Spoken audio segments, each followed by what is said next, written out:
Olá, está começando agora mais uma edição do seu programa Opinião. O nosso assunto de hoje é estágio e orientação profissional. O nosso convidado é o Jocil Nader, que é o superintendente executivo do CIEE, o Centro de Integração Empresa-Escola. Seja muito bem-vindo. Muito obrigado, é um prazer estar aqui com vocês. Seu Jocil, o CIEE, na verdade, é o quê? Uma ONG que o senhor administra, já está à frente há mais de 30 anos aqui no Estado? O CIEE é uma organização não governamental de direito privado e de assistência social.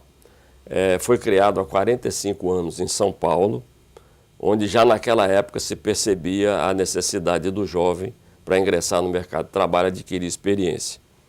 Em 1981, nós iniciamos as atividades do CIEE aqui no Espírito Santo e agora em dezembro estaremos completando 30 anos. O CIEE, na realidade, começou antes da legislação hoje que legisla sobre o estágio. Então, quer dizer, já naquela época, profissionais liberais, educadores, empresários já viam na necessidade de envolver o jovem da formação acadêmica para a formação prática através de alguma maneira. E a partir daí foi criada a instituição Estágio. E qual é o resultado desse trabalho ao longo dessas décadas? Olha, se eu for considerar somente o Estado do Espírito Santo, ao longo dessas 3 décadas, nós colocamos cerca de 300 mil jovens em estágio em nosso estado. Metade, aproximadamente, desses jovens são em empresas privadas. Recentemente fizemos uma pesquisa através do Instituto Interscience, de renome nacional, e foi comprovado que 64% destes jovens foram efetivados nas empresas ao longo do seu estágio, durante o seu estágio ou após o seu estágio, sem nenhum custo para a sociedade. Isso é que é importante. Esses jovens foram colocados em estágio e no mercado de trabalho sem nenhum custo. São as empresas que utilizam os programas de estágio do CIEE que contribuem para a nossa sobrevivência. Nós não recebemos dotação de nenhum orçamentária de nenhum tipo de governo, nem federal, nem estadual, nem municipal. Efetuamos, sim, parcerias com esses governos, também porque o serviço público é um local muito bom para o jovem fazer o estágio. Muitos, inclusive, através do estágio, passam a conhecer o serviço público e depois ingressam através de concurso no serviço público que aprenderam no estágio. Então, nós realizamos um trabalho e o que é mais importante, são 300 mil colocados em estágio. Esses estudantes recebem uma bolsa auxílio mensal. A média desses estudantes em estágio é cerca de 1 ano. Se você considerar que cada jovem fica 1 ano, 12 meses, recebe 12 bolsas, nós também contribuímos para a economia do Estado através do pagamento de 3 milhões e 600 mil bolsas ao longo deste ano. São números assim que aparentemente são elevados, mas é uma organização que funciona. Nós temos um conselho de administração composto por voluntários, um conselho fiscal também composto por voluntários e um conselho consultivo também composto por voluntários.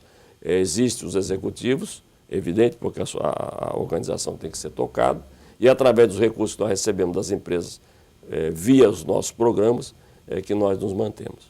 Agora, tudo começa quando o jovem vai ao CIEE em busca dessa orientação profissional? Ele começa também assim. Ele vai ao CIEE, mas o CIEE também vai às escolas para divulgar a importância do estágio para esse jovem na formação futura dele. E vai às empresas também para motivar as empresas a contratar esse jovem, porque nós entendemos que a empresa ela tem uma obrigação social. Não é só a escola, independente se ela é pública ou é particular, que tem que formar um indivíduo. Porque se a empresa exige que o jovem tenha experiência quando ela vai contratar, socialmente ela também deve ter a obrigação de complementar a formação desse jovem. Então, ao contratar esse jovem para fazer estágio, ela está fazendo as duas coisas. Ela está contribuindo para esse jovem adquirir experiência e também está formando futuros colaboradores dela, sem vícios, de acordo com a filosofia institucional da empresa, e que no futuro poderão vir agregar o seu quadro de colaboradores. E outro dado importante, nós sabemos que uma grande maioria de jovens são do ensino médio, que é o terminal de ensino desses jovens. Eles não vão ter acesso à universidade. Por consequência, se ele não adquirir a experiência através do estágio para entrar no mercado formal de trabalho, esse jovem amanhã pode vir a ser problema para a sociedade, através do trabalho informal, não contribuir com impostos. E aqui eu não quero falar outras coisas piores que a gente sabe que estão acontecendo ao nosso redor aí, a toda hora, a todo momento. Então, é fundamental que haja uma participação. Então, o jovem, o CIE divulga na empresa, divulga na instituição de ensino e o jovem vai ao CIE procurar fazer a inscrição, que ele pode fazer no CIE direto ou através do nosso site. Agora, um dado que me entristece, mesmo com esse trabalho, mesmo com esses números que entre aspas, gigantescos, mas hoje nós temos aproximadamente 48 mil jovens no nosso banco de dados aguardando oportunidade de estágio, e nós recebemos uma média de 1.000 vagas de estágios novas por mês. Consequentemente, são 48 jovens por vaga que nós recebemos. Isso, se você for dividir vagas do ensino médio, o ensino técnico, o ensino superior e o pós-graduação também, é uma distorção muito grande. Há uma necessidade muito grande que as empresas, tanto públicas quanto privadas, participem desse processo para poder deixar os nossos jovens mais tranquilos, principalmente nesse momento em que nós vivemos de economia, um pouco de incerteza, um pouco de certeza, e a necessidade do jovem também ter segurança em ingressar no mercado de trabalho, porque em outras épocas passadas, fazia-se orientação profissional, porque o pai era médico, o pai era dentista, o pai era advogado, queria que o filho seguisse a carreira. Hoje não existe mais nada disso. O jovem ele recebe uma orientação profissional e com essas mudanças na tecnologia da informação, na TI, quer dizer, o jovem hoje ele é muito ligado no que acontece, ele quer resultados imediatos. Essa geração Y que já está passando para Z, ele não para, ele é muito assim, rápido naquilo que ele quer fazer. Se a gente não orientar, a gente acaba tendo problema no futuro, principalmente a empresa, porque ela não mantém o profissional. É muito difícil hoje, por exemplo, eu mesmo vou me citar, você ficar 30 anos numa organização. É muito difícil, a não ser o serviço público. O jovem hoje ele fica 4, 5 anos numa organização, daqui a pouco já está ambicionando com razão, porque são novos cursos, novas formações, novas oportunidades, novas ambientações, e ele acaba sempre tendo que mudar de emprego. Então, se a empresa não participar disso, os grandes talentos, as grandes joias estão pulando para lá, para cá, e o mercado acaba sendo muito competitivo para esses que são mais ligados nessas mudanças. O que consiste essa orientação profissional que antes era chamado teste vocacional? O teste vocacional é algo que já foi eu não sou psicólogo, mas que hoje praticamente não se faz mais aquele negócio de preencher quadrinho, fazer desenho, não sei o que. Depois, aí a psicóloga dava um laudo praticamente dizendo, você vai ser isso, você tem tendência para fazer. Hoje não, a maioria das vezes são palestras, encontros com profissionais, discussão de profissões, avaliações de profissões no mercado, até mesmo salários. Isso tudo hoje envolve o jovem nessa orientação. Basicamente são palestras, oficinas de capacitação e encontros com profissionais das áreas. Mas o jovem que passa por essa oportunidade, ele vai mais convicto na hora de escolher uma profissão? Com certeza, porque ele tem informação da profissão. Eu conheço o caso, por exemplo, interessante, estudante que foi fazer o curso de Direito. E aí, em determinado momento, ele teve que fazer uma aula e teve que ir no Instituto Médico Legal. Chegou lá, ele se deparou com um cadáver. Ele desmaiou, isso aconteceu com uma pessoa que eu conheço. E nunca mais voltou para o curso de Direito, porque ele não sabia que ele tinha que participar daquilo também. Faltou informação da profissão. E seguiu uma profissão completamente distinta? Completamente distinta. Saiu, abandonou e não quis mais. Então, quer dizer, se ele sabe que em determinado momento ele vai ter que ir e ter aulas práticas desse nível, não é só É o próprio estudante de medicina mesmo, né? Primeiro momento que ele se depara lá com... O senhor disse que hoje o jovem é muito imediatista, mas ele acaba também sofrendo a influência de dentro de casa, né? Se o pai é um profissional bem-sucedido ou a mãe exerce uma carreira, ele acaba tendo mais tendência a imaginar que ele vai seguir aquela mesma profissão? Teoricamente sim, mas ele hoje ele é muito, o jovem ele está muito bem informado. Então a gente sabe de que existem hoje em algumas famílias esse embate. O pai tem lá um belo no escritório de advocacia, um belo consultório, uma clientela, e, bom, eu fiz isso tudo, agora eu vou deixar para o meu filho, para a minha filha, e às vezes ele não quer e não vai, e vai fazer uma coisa completamente diferente.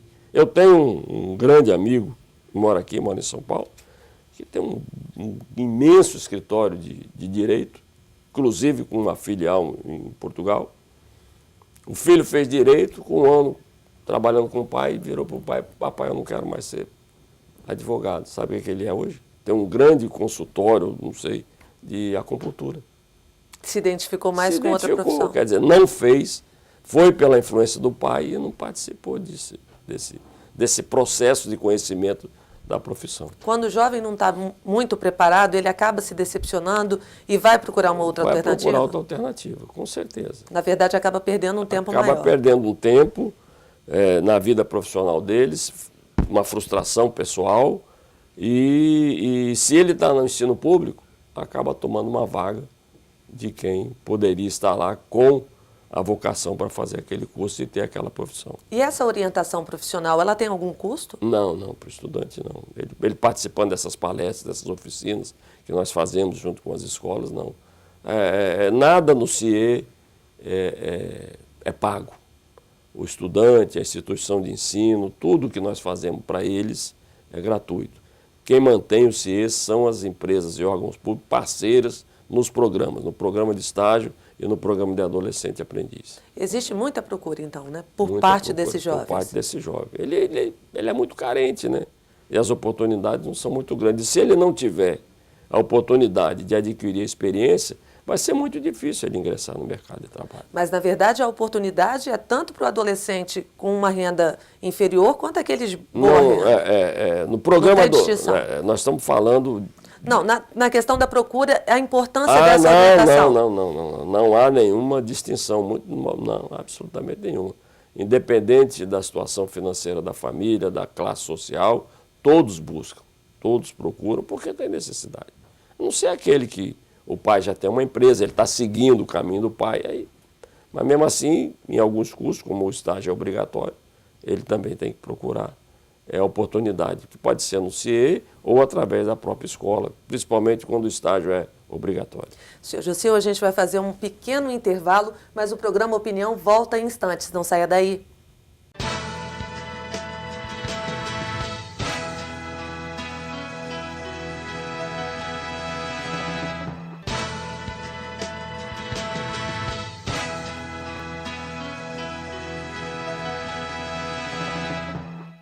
Estamos de volta com o segundo bloco do programa Opinião, hoje falando sobre a questão do estágio e da orientação profissional, que são serviços prestados pela ONG, que é o CIE, Centro de Integração Empresa-Escola. Senhor José, a gente falou da dificuldade hoje do mercado absorver essa mão de obra que existe em termos de estágio. Quem pode contratar estagiário?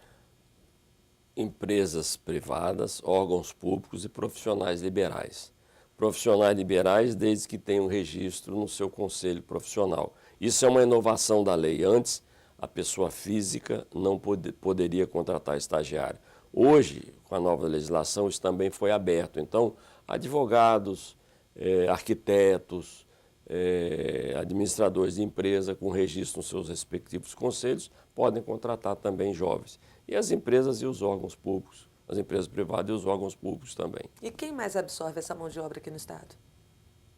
Hoje, quem absorve mais são as empresas privadas sempre. O segmento da empresa privada, mas o segmento de órgão público e as empresas e organizações de economia mista também absorvem. E é um bom estágio. É um bom estágio no órgão público, porque hoje há uma preocupação muito grande com a qualificação, não substituir o jovem pelo pelo concursado, então ele tem a oportunidade de aprender e conhecer como é o serviço público, vamos dizer, por dentro, né? Para muitas profissões o estágio é obrigatório. E aí como é que funciona? Não são algumas, né? Mas sendo obrigatório ou não, há necessidade de ter um profissional formado da área para acompanhar esse jovem. É o caso, por exemplo, do serviço social, psicologia. Eu não estou falando das áreas médicas, aí é uma legislação à parte específica, em que em algumas situações não há o estágio, e sim nos hospitais, principalmente, que são aquele período em que o jovem vai para lá para fazer a residência. Então, e como é que é o requisito? O que a escola, normalmente a empresa, ela exige desse estudante que precisa dessa complementação profissional? Olha, a empresa não pode exigir nada, porque o jovem não é um empregado. A gente não pode confundir emprego com estágio. Existe uma legislação onde a empresa e o órgão público e o profissional liberal tem que cumprir a legislação. O curso tem que ser compatível com as atividades, carga horária máxima de 6 horas.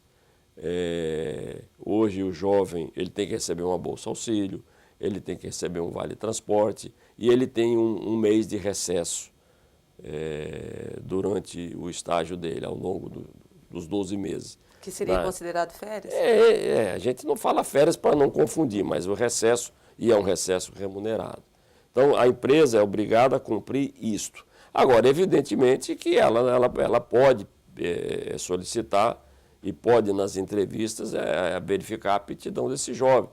Como ele se porta em trabalho em equipe, como ele se comunica, quais são os cursos extras que ele já tem, principalmente na área de informática, porque hoje é fundamental. A área de informática é fundamental. Hoje você vai num restaurante, o garçom está lá com o seu pagezinho, anotando aqui, o chefe da cozinha lá já está pelo page também, já está vendo o pedido da mesa. Você vai numa fábrica, em qualquer lugar que você vai, na sua casa com controle, isso tudo é informática. Então, se você não tem com isso, você vai no banco, tecnologia bancária muda por semana, né? Por dia, não sei. Então, tudo isso é visto quando você faz uma entrevista com um jovem. Agora, fora isso, não, a empresa ela não pode exigir, ela pode avaliar essas aptidões e depois ela encaminha o jovem de acordo com a sua necessidade, sua filosofia institucional, sempre não esquecendo absolutamente de que ele tem que estagiar na área da formação acadêmica dele. Isso pode até acarretar na troca dessa profissão, a escolha de um novo horizonte? Ele pode, isso, quando ele vai para a prática, ele vê que é aquilo que ele não quer. O estágio é tão importante que é nisto e também outra. A gente sabe que a empresa ela é muito mais rápida do que a organização de ensino. A empresa quer resultado imediato. Então, o estágio também serve para a escola, quando o estudante faz o relatório, que é obrigatório fazer, o relatório de estágio, e chega lá ele se depara com a formação acadêmica, está muito não, mas está diferente um pouco da formação dele prática. Então, ele retorna para a escola, olha, você está me falando aqui, eu estou vendo isso aqui lá, como é que eu faço agora? Porque a gente sabe que é um ditado antigo. Eu tenho um livro de 1976, de Joel Mibetic, onde ele, eu acho que foi o primeiro livro dele. Na prática, a teoria é outra coisa. Então a gente sabe no dia a dia da vida da gente, que às vezes a formação da gente se depara na prática. Agora, você tem que ser versátil. O estágio é para o curso superior, mas nós temos hoje a divulgação de muitos cursos técnicos. Como é que funciona nesse caso? É igual, a legislação é igual, só tem algumas diferenças. Por exemplo, o ensino médio, o estágio só pode ser até 4 horas e tem um limite em relação à quantidade de empregados. O ensino profissional e o ensino técnico não, e o ensino superior não, você pode ter quantos estagiários você tiver oportunidade. Agora, nós temos lá no nosso cadastro, como eu falei para você, pelo menos 50% desses jovens são do ensino médio, principalmente das escolas públicas. Estes são os jovens que mais nos preocupam, porque a gente sabe que a grande maioria, 90% deles, é o terminal de ensino, é o terminal de estudo deles, o ensino médio. Sem motivação ele não prossegue. Sem motivação e sem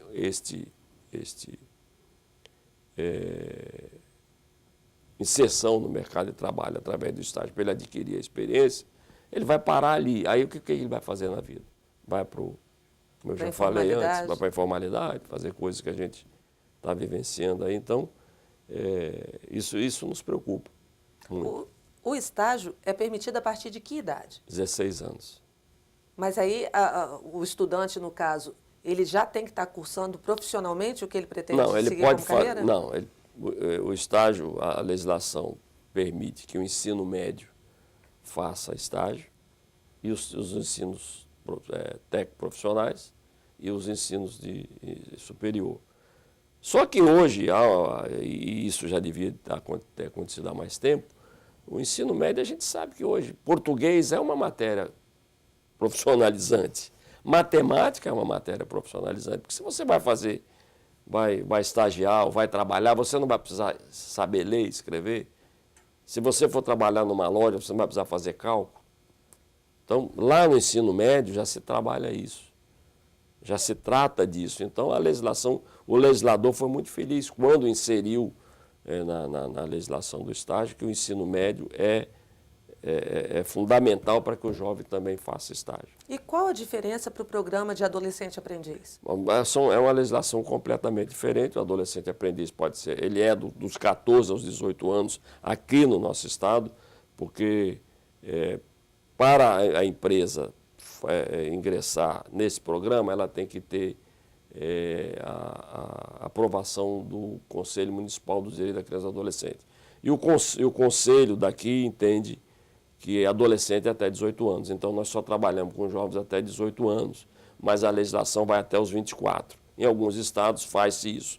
Aqui não, por força disso, o Conselho não abre mão. Eu até entendo, adolescente até 18 anos. Só que é diferente, ele tem que fazer a parte teórica de uma profissão e depois ele vai para a parte prática na empresa, onde ele vai executar as funções profissionais. E esse curso dura mais ou menos 18 a 19 meses.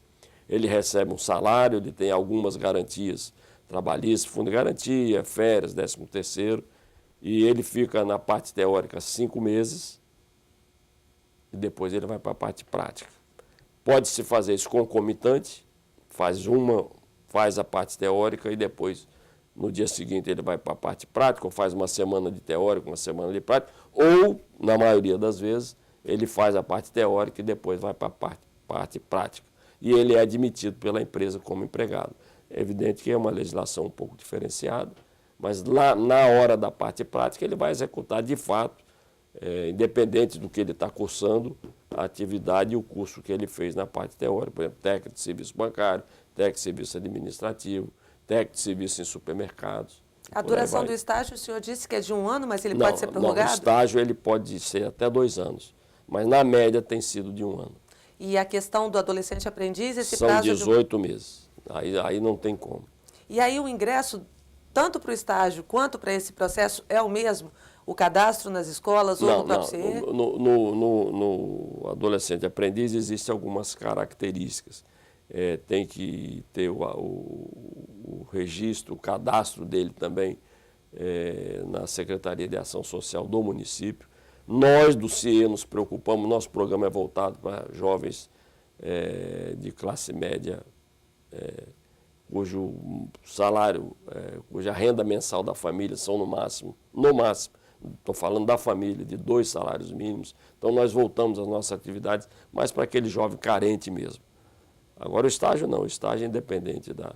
Então esse jovem, ele se inscreve no CIE, faz-se uma avaliação familiar, ele tem um laudo feito pela assistente social e a partir daí ele sendo aprovado, então ele vai para as empresas. E a disputa é tão grande quanto para o estágio, que o senhor disse que são 48 por uma vaga? Não é tanta, mas ela também é muito grande. Hoje nós temos nesse programa cerca de 1.800 adolescentes. hoje em atividade. Ao longo, nós começamos o nosso programa em 2002. Ao longo desse tempo, aí já passaram-se mais de 15 mil jovens nesse programa. E como é que é a avaliação desses jovens nesses programas? Eles têm que ter uma média de nota acima do que é exigido pela escola para continuar exercendo a função? No adolescente aprendiz, ele tem que cumprir todas as determinações legais. Ele tem que frequentar, ele tem que participar, ele tem que estar estudando. Não é só fazer o curso lá no CIE, não, de capacitação. Ele tem que estar matriculado e frequentando a escola regular. Se ele sair da escola, ele é demitido do programa. Então, nós trabalhamos, ele tem a atividade escolar dele, ele tem a parte teórica no CIE e depois ele vai para a parte prática. Isso aí é fundamental. Agora, e frequentar, e ter uma conduta exemplar, seguir as normas, seguir as regras, ele continua no programa. Fora isso, aí ele sai. Então, diante da importância de todo esse trabalho desenvolvido pelo CIE, falta, então, uma maior sensibilidade do empresariado capixaba para aproveitar todo esse potencial? Isso é que falta. E a gente trabalha muito em função disto. Isso que você está fazendo aqui é um reforço muito grande nessa necessidade nossa, porque é uma preocupação muito grande com as futuras gerações, porque é fundamental hoje, a gente sabe disso. Não tem experiência para ingressar no mercado de trabalho, é muito difícil. E não tem melhor maneira, até hoje, que eu conheça, que seja o estágio. Porque a empresa ela tem alguns benefícios fiscais, o jovem tem a oportunidade de colocar na prática o seu conhecimento acadêmico, e ele sendo bom, sendo interessante, a empresa tendo um programa regular, ele é efetivado ao final do estágio dele. E como empresários e estudantes podem ter acesso a todas essas informações? Bom, o estudante ele pode ir no CIE, Avenida Princesa Isabel, 629, segundo andar, em frente à Escola de Música, ou visitar o nosso site www.ciee-es.org.br. Lá ele tem todas as informações e pode, inclusive, fazer o cadastro dele como candidato a estágio. A empresa também pode procurar o CIE através do nosso site ou através do telefone 3232-3200, que nós vamos à empresa, damos todas as informações. E o que é mais importante, o CIE, no processo de programa de estágio, o CIE faz tudo. Ele faz a pré-seleção do estudante, faz o encaminhamento, ele faz a contratação, faz o acompanhamento, paga o seguro. Quer dizer, e ao longo do estágio ele acompanha a situação escolar do estudante e também os relatórios regulares que hoje são obrigados pela legislação o estudante a entregar. E o sucesso do programa, o senhor disse, né? A contratação desses jovens... Esse é o nosso maior foco, é a nossa meta, é o jovem ser efetivado na empresa após o seu estágio. Jocil César Nader, superintendente executivo do CIE, muito obrigada pela sua participação aqui no programa Opinião. E nós estamos abertos, é uma parceria para divulgar bons exemplos. Muito obrigado, eu agradeço a oportunidade e quisera outras entidades, emissoras abrir essas oportunidades. Não é para o CIE, são para os jovens e o empresariado está consciente de que ele também é responsável pela formação pela complementação da formação desses jovens. Estamos lá às suas ordens. Muito obrigada mais uma vez. Infelizmente, o programa Opinião de hoje termina por aqui, mas eu aguardo você num próximo encontro. Até lá!